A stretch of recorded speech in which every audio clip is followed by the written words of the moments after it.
हो गया। मैं धर्म प्रकाश, भारतीय बौद्ध संस्थापक, राष्ट्रीय बौद्ध महासभा, पूर्व विधायक, उत्तर प्रदेश। साथियों, आप सभी को नमो बुद्धाय, जय भीम। मैं खड़ा हूं आज शांति स्तूप डोहली, भुवनेश्वर, उड़ीसा राज्य की राजधानी।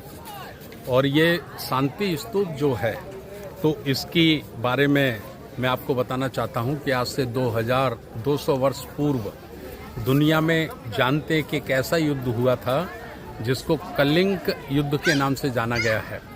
इस कलिंग युद्ध में लाखों लोग मारे गए थे और अशोक सम्राट ने वो युद्ध किया था। युद्ध समाप्ति के बाद अशोक युद्ध में तो जीत गए, लेकिन जो उन्होंने देखा कि लाखों सब पड़े हैं, किसी का हाथ कटा पड़ा है, किसी का पैर कटा पड़ा है, लाखों बहनें अनाथ हो गई हैं, विधवा हो गई हैं, लाखों बच्चे अनाथ हो गए हैं, विधवा परेशान हो गए हैं, तो वो बहुत ही ज़्यादा दुखी हुए, बहुत ही ज़्यादा हताश हुए। और ये पावन स्तूप जो आप देख रहे हैं, मेरे इस दाएं हाथ पे भी एक नदी है और बाएं हाथ पे भी एक नदी है। नदी के बीच में ये स्तूप बना है।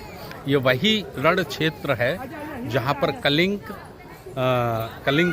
के बीच में और अशोक सम्राट के बीच में युद्ध हुआ था।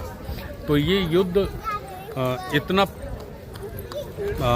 परिवर्तनशाली होगा, कभी किसी ने कल्पना भी नहीं की थी।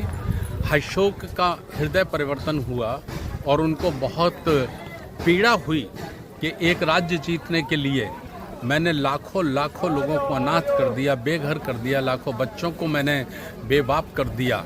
तो उन्होंने यहीं बैठकर अपना पछतावा किया और फिर उन्होंने ऐसा निर्णय लिया कि मैं अब हिंसा के मार्ग पर नहीं, अहिंसा के मार्ग पर चलूँगा।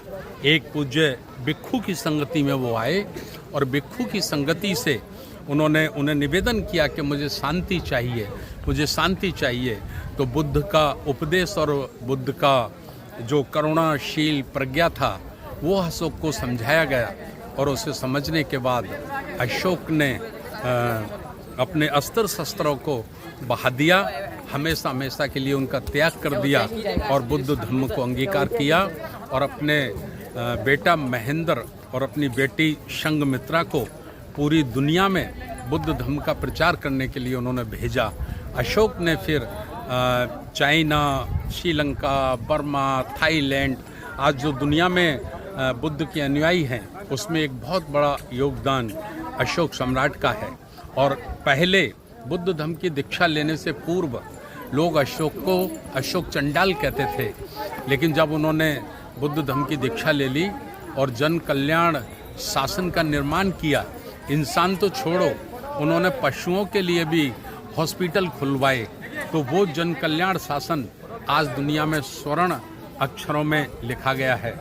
और वही काल था भारत में जिसको विश्व गुरु कहा गया था, वही काल था जिसको सोने की चिड़िया कहा गया था।